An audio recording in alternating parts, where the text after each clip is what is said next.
Yeah, hey, this shit easy, nigga. Hey, all I'm talking about, nigga, I'm still out here trying to get it. Contender Regime Boxing, checking back in with y'all, man. What's good? So I want to go over Teofimo Lopez this weekend. He defended his WBO super lightweight world title versus Steve Claggett. I believe Claggett was a mandatory, if I'm not mistaken. So defended his title successfully in Miami, Florida. I think, you know, a win is a win at the end of the day.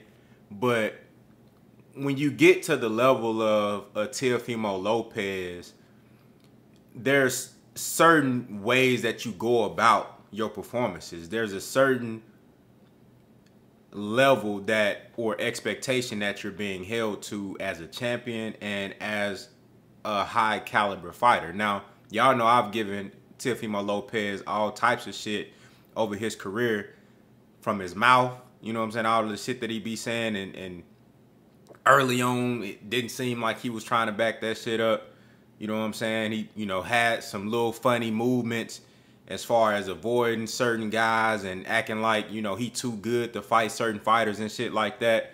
But over the course of his career, man, through the ups and the downs, Teofimo Lopez has proven to me and to others that he deserves to be at the top, that he's formidable, and that he can beat, you know, top guys and give them, you know, a run for their money, whoever it is, in and around 140, right? You know, he went out there and, you know, became unified champion versus Lomachenko, which was the biggest win in his career, a huge victory.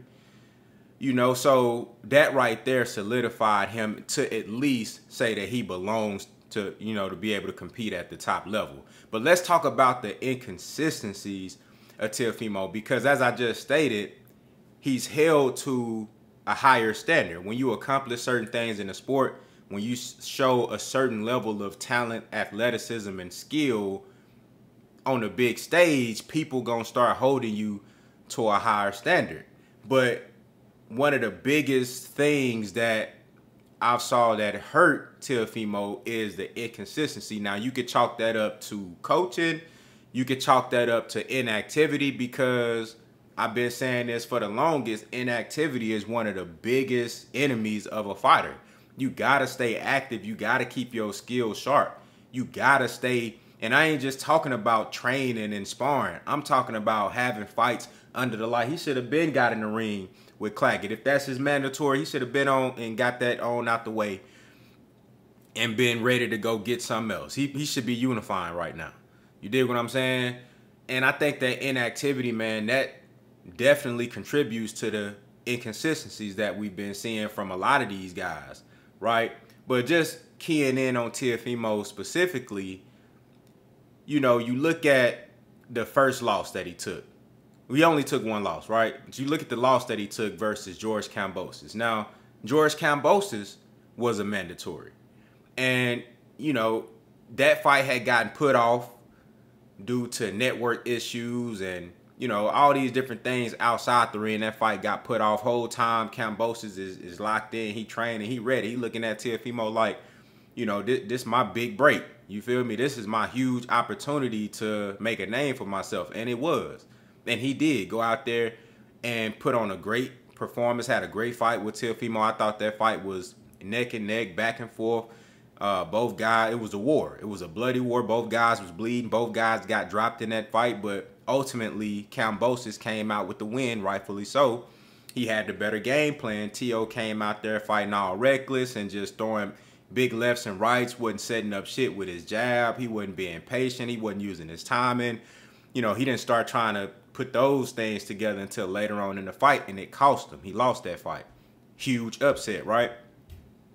And me personally, I think Teofimo is a more skilled fighter than Cambos. I think he's a more talented fighter than Cambos, but inactivity and inconsistency.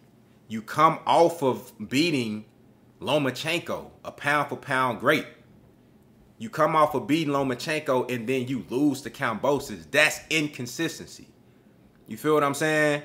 And then after the Cambos loss, you know, you go fight Sandor Martin, you fight, I believe there was another guy he fought in between there where he just didn't look like the Teo that we know he can be. And even to the point where he started to question himself, right? And then you double back, you move up, you know, you at 140, right? And then you fight another pound for pound caliber opponent, former undisputed champion at 140, Josh Taylor. And you put on probably the best performance of your career. I mean, Teo showed the boxing ability from the outside to mid-range. He showed you the counter ability. He showed you the ability to punch in between your shots. He went to the body on Josh Taylor.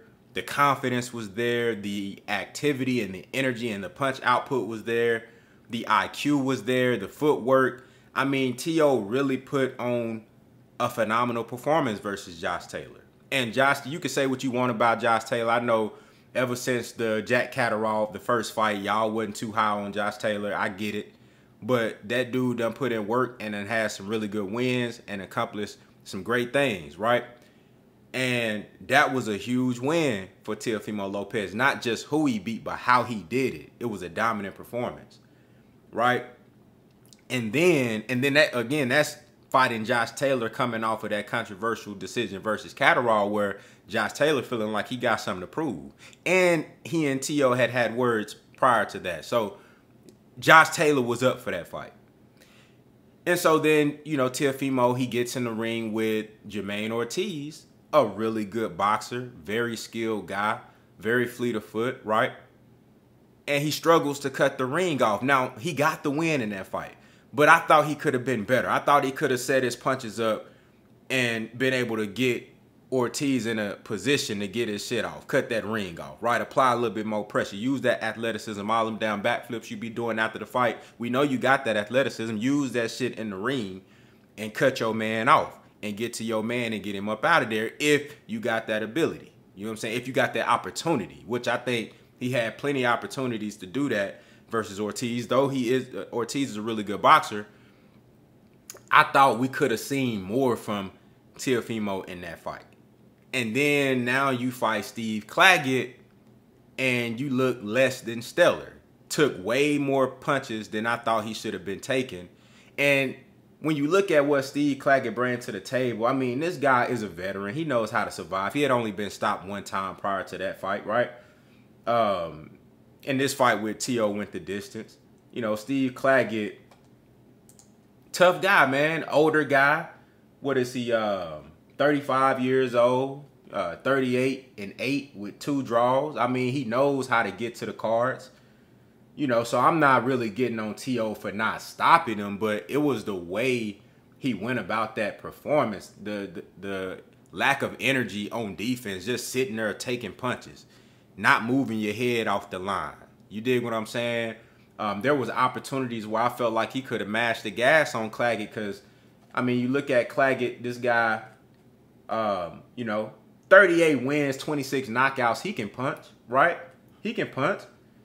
But at the same time, it didn't really seem like to me that those shots was really bothering Teo like that. He just kept getting hit.